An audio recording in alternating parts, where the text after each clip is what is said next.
Hello student, मैं पूजा Dwivedi, resonance के pre medical division की केमिस्ट्री फैकल्टी। आज हम नीट के लास्ट ईयर्स के क्वेश्चंस को डिस्कस कर रहे हैं जो कि जीओसी टॉपिक से रिलेटेड है। GOC means general in organic chemistry.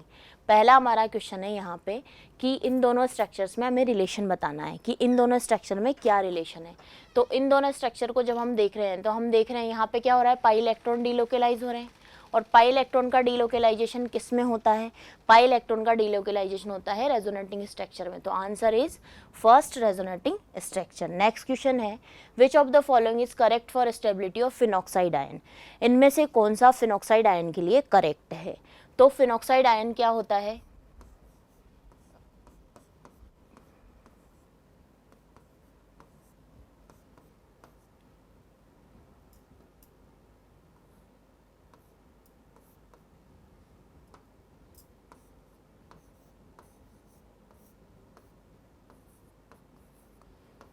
इसे बोलते हैं हम फिनॉक्साइड आयन। अब इसमें बोल रहा है which of the following is correct for stability of phenoxide ion. First option है resonating structure of benzene ring. अब ये बोल रहा है कि resonating structure of benzene ring क्या फिनॉक्साइड आयन की स्टेबिलिटी के लिए रिस्पॉन्सिबल है? सेकेंड ऑप्शन है localization of pi electron. Pi electron का लोकेलाइजेशन मतलब पाई इलेक्ट्रॉन एक ही जगह पे रहेंगे, लेकिन delocalization of pi electron in phenoxide ion, यहाँ बोला है डीलोकेलाइजेशन। अब यहाँ पे क्या होगा, ऑक्सीजन के ऊपर नेगेटिव चार्ज है, ये इस तरीके से यहाँ जाएगा, ये यहाँ जाएगा और इसके आगे रेजोनेटिंग स्ट्रक्चर फॉर्म होगी। तो आंसर क्या होगा, इसमें क्या हो रहा है, delocalisation of pi electron. Pi electron के डीलोकेलाइजेशन की वजह से इसमें क्या हो रहा है, रेजोनेंस हो रहा है, और रेजोनेंस की वजह से इसकी स्टेबिलिटी क्या हो गई, इंक्रीज हो गई। यही इसका स्टेबिलिटी का रीजन है। नेक्स्ट क्वेश्चन है, which of the following is more basic than aniline? हमें बताना है एनिलीन से ज़्यादा बेसिक कौन होगा। अब एनिलीन क्या होता है, बेंजीन रिंग के साथ जुड़ा हुआ NH2 ग्रुप, इसे हम क्या बोलते हैं, एनिलीन। ये स्ट्रक्चर है एनिलीन की। तो एनिलीन से ज़्यादा बेसिक कौन होगा, इसमें हमें बताना है। फर्स्ट ऑप्शन में दिया है पैरा नाइट्रो एनिलीन। अब पैरा नाइट्रो एनिलीन क्या होता है?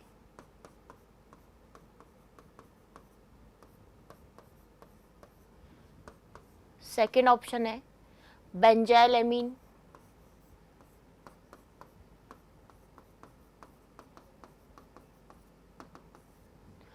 थर्ड ऑप्शन है डाइफिनाइल एमीन।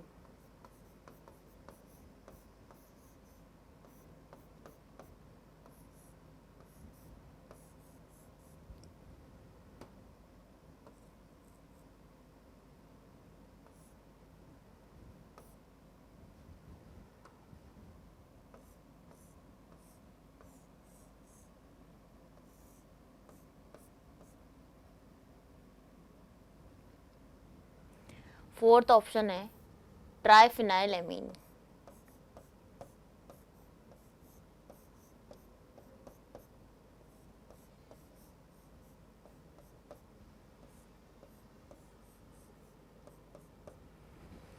तो which of the following is more basic than aniline, इसका आंसर हमें इन चारों ऑप्शन में से देना है। स्ट्रक्चर्स मैंने यहाँ ड्रॉ कर दी है। अब हम एनिलीन की बेसिसिटी को कैसे आइडेंटिफाई करते हैं कि अगर ये अपने लोन पेयर डोनेट करेगा तो ये क्या होगा, बेस की तरह बिहेव करेगा। अब यहाँ पे क्या है, एनिलीन के जो लोन पेयर है वो कॉन्जुगेशन में है, किसके साथ, इस बेंजीन रिंग के साथ। यहाँ कॉन्जुगेशन तो है ही सही, यहाँ पे एक और कौन सा ग्रुप लगा हुआ है, -M, जिस ग्रुप का इफेक्ट होता है। ठीक है, अब यहाँ पे देखो ये वाले में, इस वाले कंपाउंड में जो कि सेकंड ऑप्शन है बेंजाइल एमीन। बेंजाइल एमीन में क्या है, जो नाइट्रोजन के लोन पेयर है वो कॉन्जुगेशन में नहीं है बेंजीन रिंग के साथ, तो ये अपने लोन पेयर आसानी से डोनेट कर देगा। तो इसकी बेसिक स्ट्रेंथ बाकी सबके कंपेरिजन में ज़्यादा होगी, क्योंकि इस ऑप्शन में जब ट्राइफिनाइल एमीन की हम बात कर रहे हैं, सॉरी हाँ ट्राइफिनाइल एमीन की हम बात कर रहे हैं, तो नाइट्रोजन की जो लोन पेयर है वो 3 रिंग के साथ कॉन्जुगेशन में है। डाइफिनाइल एमीन में नाइट्रोजन की जो लोन पेयर है वो 2 रिंग के साथ कॉन्जुगेशन में है। तो सबसे ज़्यादा बेसिक एनिलीन की कंपेरिजन में कौन होगा, सेकेंड ऑप्शन जो हमारा है बेंजाइल एमीन। नेक्स्ट क्वेश्चन पे हम चलते हैं। नेक्स्ट क्वेश्चन है, which of the following is present the correct order of acidity in the given compound? अब इन कंपाउंड्स में हमें एसिडिटी का ऑर्डर बताना है। तो जो एसिडिटी होती है, acidity is directly proportional to -I या -M। -I या -M जो ग्रुप्स होते, इफेक्ट वाले जो ग्रुप्स होते हैं वो एसिडिक स्ट्रेंथ को क्या करते हैं, इंक्रीज करते हैं। तो हम यहाँ पे देखेंगे -I इफेक्ट का ऑर्डर क्या होता है,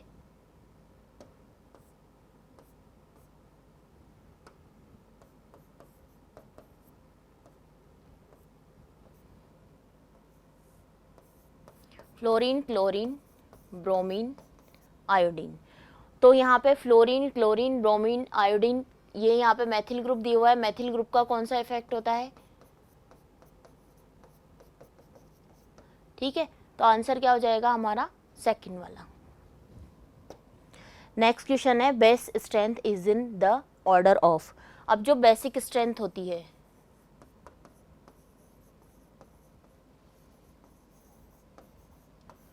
वो डायरेक्टली प्रोपोर्शनल होती है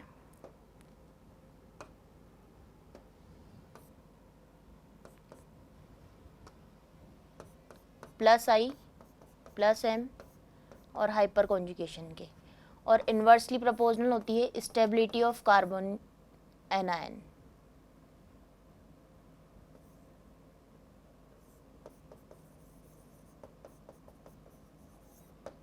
स्टेबिलिटी ऑफ कार्बन आयन, तो कार्बन आयन की स्टेबिलिटी हम यहाँ पे देखेंगे। यहाँ sp है, यहाँ sp2 है और यहाँ sp3 है। तो सबसे स्टेबल कार्बन आयन कौन सा है? थर्ड वाला, देन सेकंड वाला, देन फर्स्ट वाला। लेकिन हमसे क्या पूछा है? बेस स्ट्रेंथ का ऑर्डर।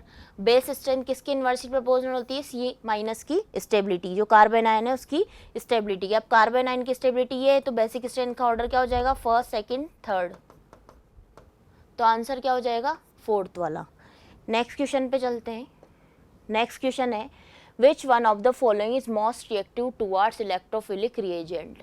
अब इलेक्ट्रोफिलिक रिएजेंट क्या होते हैं? इलेक्ट्रोफिलिक रिएजेंट होते हैं electron loving species.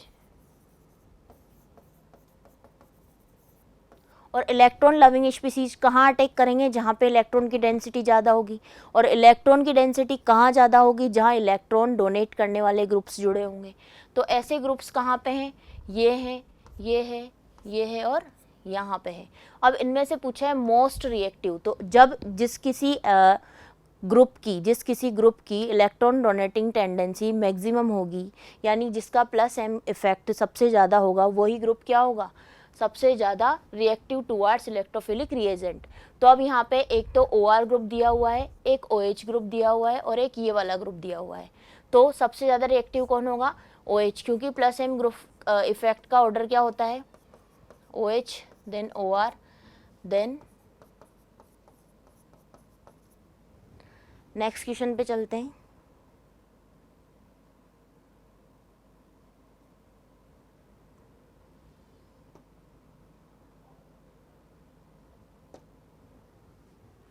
The correct order of decreasing acidic strength of trichloroacetic acid, trifluoroacetic acid, acetic acid और फॉर्मिक एसिड, इनका हमें क्या बताना है?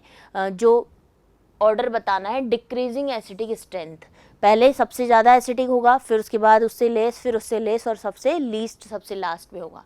तो हमें पहले इसका एसिडिक ऑर्डर निकालने के लिए इनकी स्ट्रक्चर बनानी है।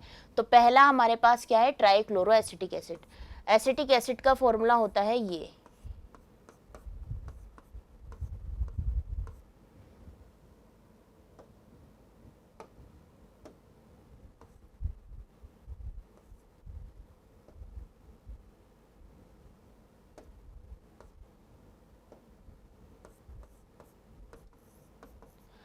ट्राइक्लोरोएसिटिक एसिड है जो A वाला है। B वाला ट्राइफ्लोरो,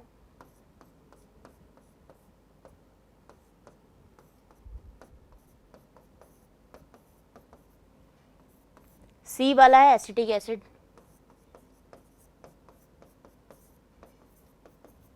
और D वाला है फॉर्मिक एसिड।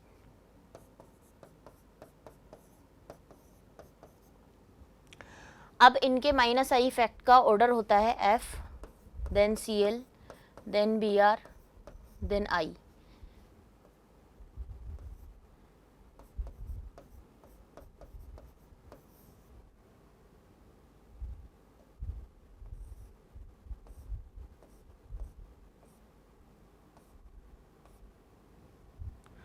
तो फ्लोरीन की एसिडिक स्ट्रेंथ सबसे ज़्यादा होती है। माइनस आई का जो इफेक्ट है वो सबसे ज़्यादा किसके अंदर होता है? फ्लोरीन के अंदर।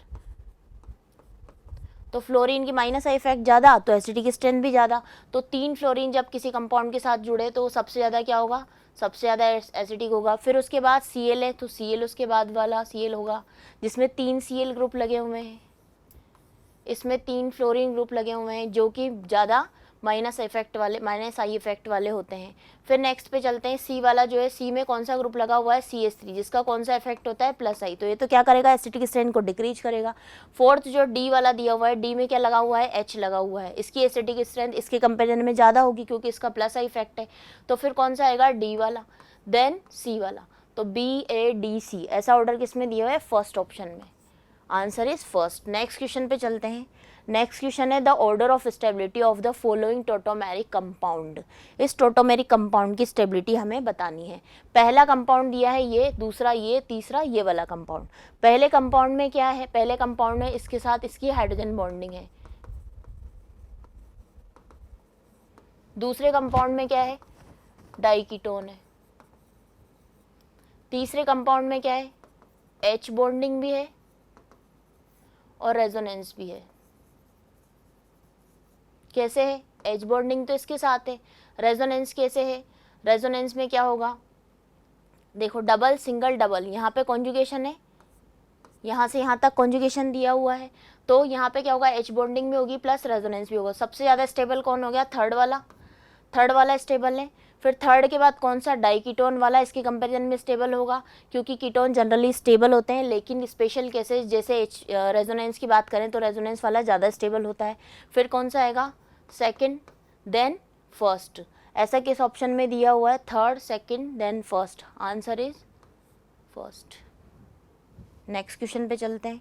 नेक्स्ट क्वेश्चन है some meta directing substituents in aromatic substitution are given, which one is most deactivating.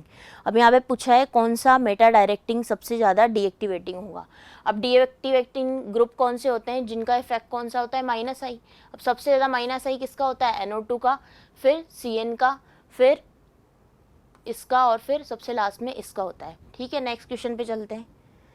Next question है which of the given compound can exhibit tautomerism. अब इसमें बताना है किस में टोटोमेरिज्म होगा। तो टोटोमेरिज्म के लिए क्या होगा, कीटोन के जो कीटोन ग्रुप है उसके एडजेसेंट कार्बन पे क्या होना चाहिए, sp3 होना चाहिए, उस पर एटलीस्ट 1 अल्फा हाइड्रोजन होना चाहिए। अब पहले और दूसरे कंपाउंड में इसके एडजेसेंट पे क्या है, एक sp3 कार्बन है जिसके पास क्या है, 2 हाइड्रोजन है, तो इसमें तो टोटोमेरिज्म होगा, इसमें भी होगा। इसमें कैसे होगा, यहाँ पे हाइड्रोजन स्ट्रक्चर नीचे बनाती हूँ मैं, पहले वाले की स्ट्रक्चर जो बनेगी टोटोमेराइज होने के बाद,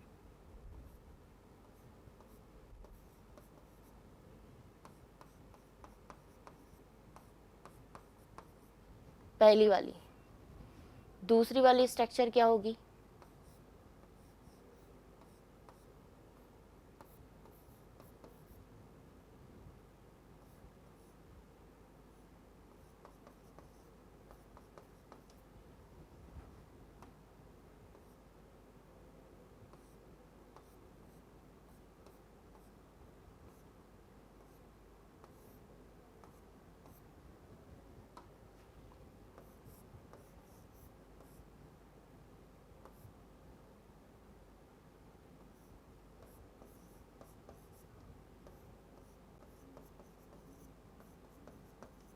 ये दूसरी वाली स्ट्रक्चर है। अब थर्ड वाली स्ट्रक्चर में हम कैसे ड्रॉ करेंगे,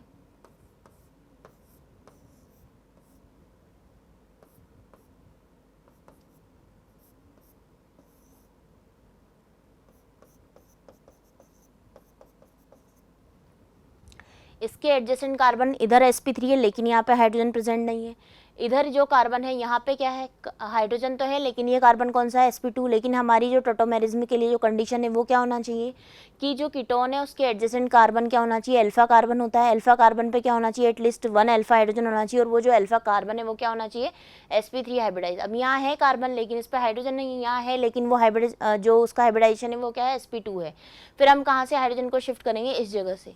तो हाइड्रोजन जब यहाँ से शिफ्ट होगा तो ये हाइड्रोजन यहाँ चला जाएगा, ये बॉन्ड यहाँ चला जाएगा और ये बॉन्ड यहाँ शिफ्ट हो जाएगा, तो इसकी जो टोटोमेराइज स्ट्रक्चर बनेगी वो टोटोमेराइज स्ट्रक्चर क्या होगी, यहाँ पे बन जाएगा डबल बॉन्ड, यहाँ डबल बॉन्ड, यहाँ सिंगल बॉन्ड, यहाँ OH, और यहाँ पे ये है ही सही। तो पूछा है which of the given compound can exhibit tautomerism, तो इनमें से कौन से कंपाउंड है जो टोटोमेरिज्म शो कर सकते हैं, तो आंसर क्या हो जाएगा, first second third. Next question है consider the following compound hyperconjugation occur. अब इन सारे कंपाउंड्स में से किस में हाइपर कॉन्जुगेशन शो होगा? यहाँ पे फ्री रेडिकल दिया हुआ है, फ्री रेडिकल से अटैच जो कार्बन है वो क्या होना चाहिए? sp3 है, फिर उस पर हाइड्रोजन होना चाहिए, यहाँ हाइड्रोजन नहीं है तो ये शो नहीं करेगा। नेक्स्ट पे आते हैं, ये क्या है? फ्री रेडिकल है, फ्री रेडिकल से अटैच जो कार्बन है वो सारे क्या होंगे? sp2 hybridise. क्यों? क्योंकि ये फेनिल रिंग के कार्बन है। फिर अगले पे आते हैं, तो अगले वाले कंपाउंड में ये क्या है? ये फ्री रेडिकल है, फ्री रेडिकल से अटैच जो ये कार्बन है ये क्या है? sp3 हाइब्रिडाइज है। और इसके पास क्या है? एक हाइड्रोजन भी है। तो इस कंपाउंड में क्या होगा? हाइपर कॉन्जुगेशन शो होगा। आंसर क्या है? Third only. नेक्स्ट क्वेश्चन पे चलते हैं। नेक्स्ट क्वेश्चन है which of the following is the most correct electron displacement of a for a nucleophile reagent to take place. अब इसमें पूछा है कौन सा इन चार ऑप्शन में से कौन सा डिलोकेलाइजेशन सही है, जो जिसमें क्या होगा? कौन अटैक करेगा? Nucleophilic reagent. न्यूक्लियोफाइल कहाँ अटैक करता है? जहाँ पे पॉजिटिव चार्ज होता है। तो अब इस ऑप्शन में देखते हैं, यहाँ पे क्या हो रहा है? ये यहाँ से क्लोरीन निकल रहा है, इस कार्बन के ऊपर पॉजिटिव चार्ज आ रहा है, लेकिन यहाँ पे एक और पॉजिटिव चार्ज डेवलप हो रहा है क्योंकि ये बॉन्ड कहाँ हो रहा है? शिफ्ट हो रहा है। फिर सेकंड ऑप्शन में आते हैं, सेकंड ऑप्शन में ये Cl यहाँ से निकल रहा है, ये बॉन्ड यहाँ शिफ्ट हो रहा है और इस कार्बन के ऊपर पॉजिटिव चार्ज डेवलप होगा। तो न्यूक्लियोफाइल आके अटैक करेगा, कहाँ करेगा? इस कार्बन के ऊपर। तो हमारा आंसर क्या है? सेकेंड। नेक्स्ट क्वेश्चन पे चलते हैं। नेक्स्ट है in which the of the following compound the CCl bond ionization shall give most stable carbonium ion. अब बताना है कौन सा इन चारों ऑप्शंस में से स्टेबल कार्बोनियम आयन देगा। तो हम फर्स्ट ऑप्शन पे जाते हैं। तो फर्स्ट ऑप्शन में जब Cl यहाँ से निकलेगा तो यहाँ बनेगा कार्बोकेटाइन। अब कार्बोकेटाइन या कार्बोनियम आयन, तो कार्बोकेटाइन किसकी वजह से स्टेबल है? हाइपर कॉन्जुगेशन की वजह से। और इन तीनों ग्रुप्स का क्या लगेगा? प्लस आई इफेक्ट लगेगा। सेकंड वाले में आते हैं, तो जब Cl यहाँ से निकल जाएगा तो इसके ऊपर पॉजिटिव चार्ज आएगा और ये पॉजिटिव चार्ज का कॉन्जुगेशन किसके साथ है? इस रिंग के पाई इलेक्ट्रॉन के साथ। फिर यहाँ पे तो NO2 ग्रुप लगाए तो ये तो लीस्ट स्टेबल हो जाएगा। फिर इसमें आएंगे तो ये क्या बनेगा? 2 डिग्री कार्बोकेटाइन। ये कौन सा कार्बोकेटाइन है? 3 डिग्री कार्बोकेटाइन। लेकिन यहाँ पे सबसे स्टेबल कौन सा हो जाएगा? क्योंकि जो पॉजिटिव चार्ज है वो कॉन्जुगेशन में है किसके साथ? बेंजीन रिंग के साथ। तो आंसर क्या हो जाएगा? सेकेंड। नेक्स्ट क्वेश्चन पे चलते हैं। नेक्स्ट है the correct statement regarding the basicity of aryl amine. तो एराइल एमीन के लिए कौन सा इनमें से ऑप्शन सही है? पहला ऑप्शन है aryl amines are generally more basic than alkyl amine because the nitrogen atom in aryl amine is sp hybridise. अब ये पहले ऑप्शन में बोला है इसने कि जो नाइट्रोजन एटम है वो क्या होता है? sp हाइब्रिडाइज होता है, इसलिए ये मोर बेसिक होगा। नेक्स्ट ऑप्शन में दिया है aryl amine are generally less basic than alkyl amine because the nitrogen lone pair electron are delocalize by interaction with the aromatic ring pi electron system. अभी पहले क्वेश्चन में हमने देखा था कि कॉन्जुगेशन में होते तो आंसर क्या हो जाएगा? सेकेंड हो जाएगा। नेक्स्ट क्वेश्चन है the pair of electron in the given कार्बोएनायन is present in which of the following orbitals. अब इसमें पूछा है CH3 C triple bond C, यहाँ पे एक लोन पेयर है, इसमें एक तो सिग्मा बॉन्ड है, 2 पाई बॉन्ड है और एक लोन पेयर है।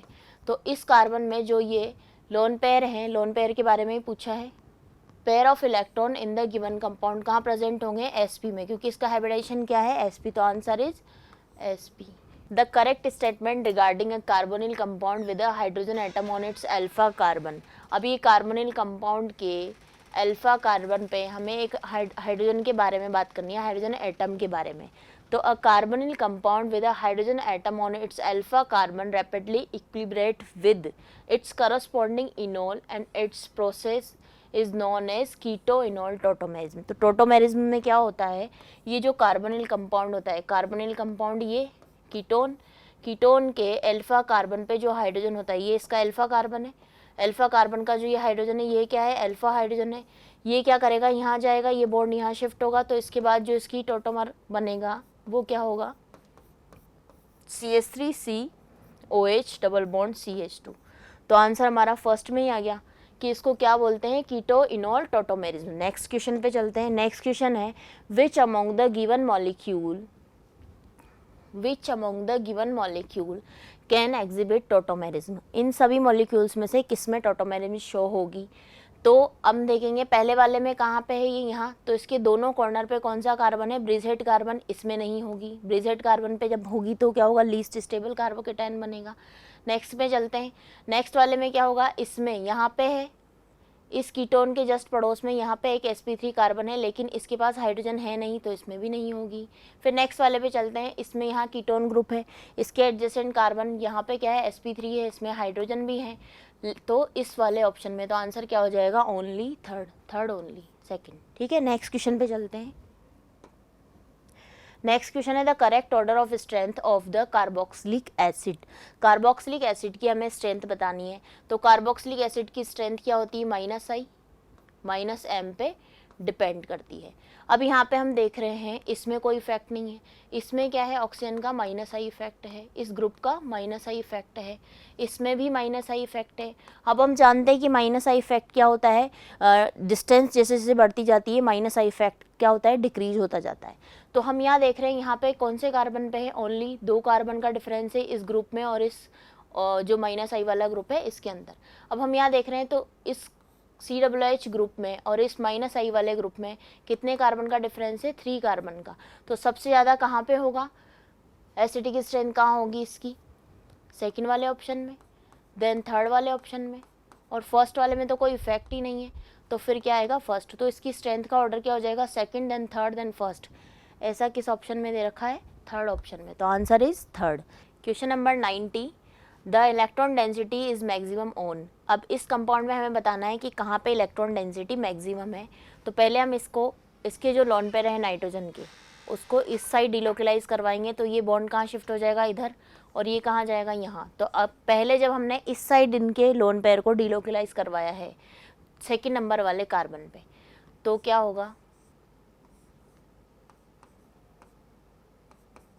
यहाँ पे बॉन्ड बनेगा, यहाँ बॉन्ड बनेगा, यहाँ नेगेटिव चार्ज आएगा। ये तो हुआ जब हमने इसके लोन पेयर को सेकंड नंबर वाले कार्बन पे डिलोकलाइज करवाया। सेकंड हम स्ट्रक्चर बनाएंगे जब हम लोन पेयर को कौन सी वाली साइड पे डिलोकलाइज करवाएंगे, जहाँ पे 5th वाला कार्बन है।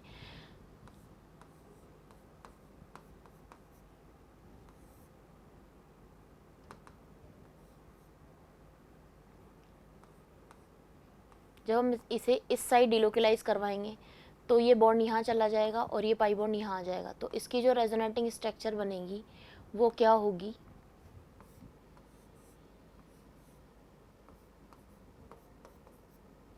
यहाँ पे डबल बॉन्ड, यहाँ डबल बॉन्ड, यहाँ पे नेगेटिव चार्ज। तो इलेक्ट्रॉन डेंसिटी पूछ रहा है कहाँ पे मैक्सिमम होगी, तो इलेक्ट्रॉन डेंसिटी जो इंक्रीज हुई है वो कहाँ हुई है, सेकेंड वाले कार्बन पे और 5th वाले कार्बन पे।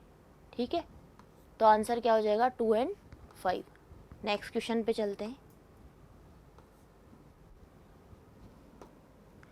नेक्स्ट क्वेश्चन है the correct increasing order of basic strength for the following compound. In compounds में हमें क्या बताना है, बेसिक स्ट्रेंथ को बताना है। यहाँ पे हमें एनिलीन दिया हुआ है तीनों ही कंपाउंड्स में, लेकिन यहाँ पे क्या है, पैरा नाइट्रो एनिलीन दिया हुआ है, यहाँ पे इसकी पैरा पोजीशन पे एक मैथिल ग्रुप लगा हुआ है। ठीक है, तो इसका तो 0 इफेक्ट होगा, इस पर कोई ग्रुप नहीं है, ये सिर्फ एनिलीन है। इस पे एक -M इफेक्ट वाला ग्रुप लगा हुआ है, ये हाइपर कॉन्जुगेशन शो करेगा। तो जो बेसिक स्ट्रेंथ है वो डायरेक्टली प्रोपोर्शनल होती है, basic strength directly proportional +I +M या हाइपर कॉन्जुगेशन के। तो यहाँ पे पूछा है correct increasing order. Increasing order में पहले हम किसको लिखेंगे, जिसकी सबसे कम होगी। सबसे कम किसकी होगी, सेकंड वाले की, देन किसकी होगी, फर्स्ट वाले की, देन सबसे ज़्यादा किसकी होगी, थर्ड वाले की, क्योंकि इसमें कौन सा ग्रुप लगा हुआ है, हाइपर कॉन्जुगेशन वाला। और बेसिक स्ट्रेंथ जो होती है वो इन्वर्सली प्रोपोर्शनल होती है -M -I के। तो -M -I तो बेसिक स्ट्रेंथ को डिक्रीज करेंगे, और ये हाइपर कॉन्जुगेशन इफेक्ट शो कर रहा है, तो ये क्या करेगा, बेसिक स्ट्रेंथ को इंक्रीज करेगा, और इसका कोई इफेक्ट नहीं है, तो ऑर्डर क्या हो जाएगा, हमसे पूछा है इंक्रीजिंग ऑर्डर। यहाँ हमें हर क्वेश्चन में ये ध्यान रखना है कि पूछा क्या गया है। जब हम एग्जाम के प्रेशर में होते हैं तो हमें नहीं पता होता हम कौन सा ऑप्शन टिक कर रहे हैं, कौन सा फिल कर रहे हैं, इसलिए हमें यहाँ पे ध्यान रखना है कि इंक्रीजिंग ऑर्डर पूछा है तो हमें इंक्रीजिंग ऑर्डर बताना है। हमें सबसे पहले सबसे जो लीस्ट होगा वो लिखना है, फिर उससे मोर देन जो सबसे ज़्यादा होगा उसको लिखना है लास्ट में। नेक्स्ट क्वेश्चन पे चलते हैं। नेक्स्ट क्वेश्चन है the correct statement regarding electrophile. अब इलेक्ट्रोफाइल क्या होता है, इसके लिए हमें सही जो स्टेटमेंट है उसको आंसर करना है।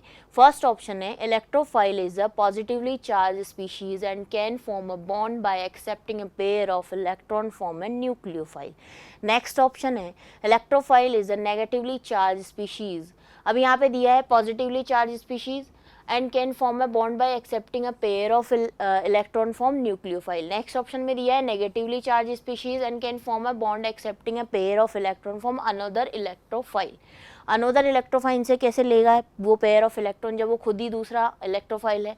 Electrophiles are generally neutral species and can form a bond by accepting a pair of electron form a nucleophile. Electrophile can be either neutral or positively charged species and can form a bond by accepting a pair of electron form a nucleophile। ये तो या तो neutral हो सकते हैं या फिर positively हो सकते हैं, तो आंसर हमारा क्या हो जाएगा, फोर्थ वाला। नेक्स्ट क्वेश्चन पे चलते हैं। नेक्स्ट क्वेश्चन है हमारा विच one is the correct order of acidity. अब एसिडिटी का करेक्ट ऑर्डर हमें बताना है, तो एसिडिटी क्या होती है, सबसे ज़्यादा sp की, देन sp2 की, देन sp3 की। यहाँ पे sp है, sp2 है, sp3 है। ये ऑप्शन में फर्स्ट वाले में sp2 दिया है, ये तो नहीं होगा। सेकंड वाले ऑप्शन में sp दिया है, फिर sp दिया है, फिर sp2 दिया है, फिर sp3 दिया है। तो सबसे ज़्यादा कौन किसकी हो जाएगी, सेकंड वाले में। सही ऑर्डर दिया हुआ है एसिडिक स्ट्रेंथ का, तो आंसर हमारा क्या होगा, सेकंड। नेक्स्ट क्वेश्चन पे चलते हैं। Which one is the most acidic compound. इनमें से हमें बताना है कौन सा ज़्यादा एसिडिक होगा। फिनॉल के साथ यहाँ पे मैथिल ग्रुप जुड़ा हुआ है, जिसका इफेक्ट क्या होता है, हाइपर कॉन्जुगेशन, जो क्या करेगा, एसिडिक स्ट्रेंथ को डिक्रीज करेगा। सेकंड ऑप्शन में यहाँ पे कोई ग्रुप नहीं लगा हुआ, तो इसका इफेक्ट क्या होगा, 0। थर्ड ऑप्शन में हमारे पास एक ग्रुप लगा हुआ है, जिसका कौन सा इफेक्ट होता है, -m इफेक्ट होता है। यहाँ पे 3 -m इफेक्ट वाले ग्रुप जुड़े हुए हैं। तो पूछा है मोस्ट एसिडिक कंपाउंड, तो मोस्ट एसिडिक कंपाउंड कौन सा होगा, फोर्थ वाला ऑप्शन, क्योंकि यहाँ पे 3 -m वाले ग्रुप लगे हुए हैं। नेक्स्ट क्वेश्चन पे चलते हैं। नेक्स्ट क्वेश्चन है which of the following is correct with respect to -i effect of the substituent. अब यहाँ पे सब्स्टिट्यूएंट का -i इफेक्ट बताना है, तो -i इफेक्ट के ऑर्डर के अकॉर्डिंग ये वाला आंसर हमारा सही है। सबसे पहले फ्लोरीन, फिर OR जो ग्रुप होता है, फिर NH2, ठीक है। नेक्स्ट क्वेश्चन पे चलते हैं। नेक्स्ट क्वेश्चन है the correct order of the basic strength of methyl substituted amine. तो मिथाइल सब्स्टिट्यूटेड एमीन का जो ऑर्डर होता है वो होता है 2 degree amine, then 1 degree amine, then 3 degree amine. यहाँ पे 1 degree, then 2 degree, then 3 degree, ये नहीं होगा। यहाँ पे 2 degree, then 1 degree, then 3 degree, ये हमारा आंसर होगा। ये हमें ध्यान रखना है कि जब हम किसकी बात करें, मिथाइल सब्स्टिट्यूटेड एमीन की बात करें, तो ऑर्डर क्या हो जाएगा, 2 degree, then 1 degree, then 3 degree. फिर है the most stable carbocation among the following is. अब इसमें हमें बताना है कौन सा कार्बोकेटायन सबसे ज़्यादा स्टेबल होगा। इसके लिए हमें क्या करना होगा, हमें देखना है जो कार्बोकेटायन है उससे अटैच कार्बन, ये सारे कार्बन क्या होंगे, अल्फा कार्बन होंगे। जितने ज़्यादा अल्फा हाइड्रोजन होंगे उतना ही ज़्यादा स्टेबल क्या होगा, कार्बोकेटायन होगा। किसके कारण, हाइपर कॉन्जुगेशन के कारण। तो फर्स्ट ऑप्शन में हम देखते हैं कार्बोकेटायन से अटैच जो कार्बन है इस साइड, यहाँ पे कितने अल्फा हाइड्रोजन है, 3 अल्फा हाइड्रोजन है। इस साइड कितने अल्फा हाइड्रोजन है, इस साइड 0 अल्फा हाइड्रोजन है। फिर अगले वाले ऑप्शन में चलते हैं, यहाँ पे कार्बोकेटायन है, इसके इस साइड 2 अल्फा हाइड्रोजन, इसके इस साइड 2, तो यहाँ पे टोटल कितने होंगे, 2 अल्फा हाइड्रोजन, 4 अल्फा हाइड्रोजन हो जाएंगे। 2 दोनों साइड 2 2 हैं, तो क्या हो जाएंगे, 4 अल्फा हाइड्रोजन। इधर भी 2 हैं, इधर भी 2 हैं। नेक्स्ट वाले में, इस वाले में कितने हैं, 3 हैं। इस वाले को देखेंगे तो कार्बोकेटायन यहाँ है, 2 अल्फा हाइड्रोजन यहाँ है, 3 अल्फा हाइड्रोजन यहाँ है, टोटल कितने होंगे, 5 अल्फा हाइड्रोजन। नेक्स्ट ऑप्शन में चलते हैं, यहाँ पे कार्बोकेटायन है, इसमें यहाँ सिर्फ कितने अल्फा हाइड्रोजन है, 2 अल्फा हाइड्रोजन है। सबसे ज़्यादा अल्फा हाइड्रोजन जिस कंपाउंड में होंगे वो ही कार्बोकेटायन सबसे ज़्यादा स्टेबल होगा, तो आंसर क्या हो जाएगा हमारा, थर्ड वाला। नेक्स्ट क्वेश्चन पे चलते हैं। नेक्स्ट क्वेश्चन है a tertiary butyl carbocation is more stable than a secondary butyl carbocation because of। अब यहाँ पूछ रहा है जो टर्शरी कार्बोकेटायन होता है वो ये होता है,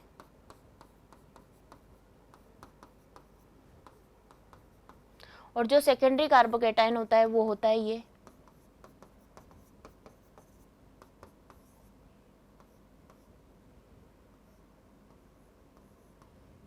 तो ये टर्शरी है, ये सेकेंडरी है। टर्शरी में जो अल्फा हाइड्रोजन होते हैं वो कितने होते हैं, 9।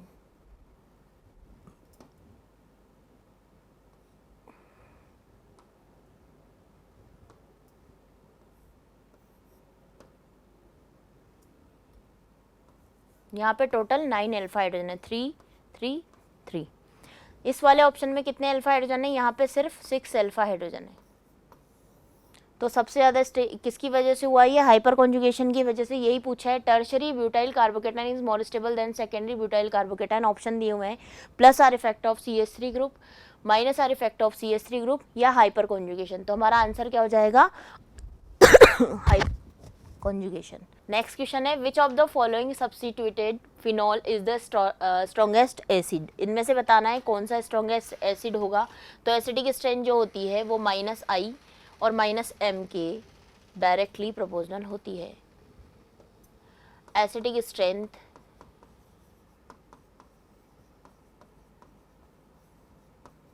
Is directly proportional -I -M। ठीक है, तो यहाँ पे ये जो ग्रुप दिया हुआ है नाइट्रो, इसका कौन सा इफेक्ट है? -I। OCH3 का कौन सा इफेक्ट होता है?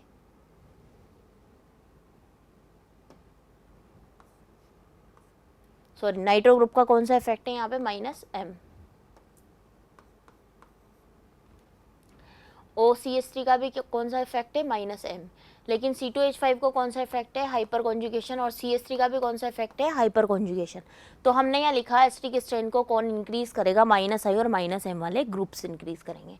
यहाँ पे सिर्फ -M वाले 2 ग्रुप्स दिए हुए हैं, इनमें से -M किसका ज़्यादा होता है? नाइट्रो। इसलिए आंसर क्या हो जाएगा? फर्स्ट। इस तरह से हमारे सभी क्वेश्चंस कंप्लीट हुए। Thank you for watching.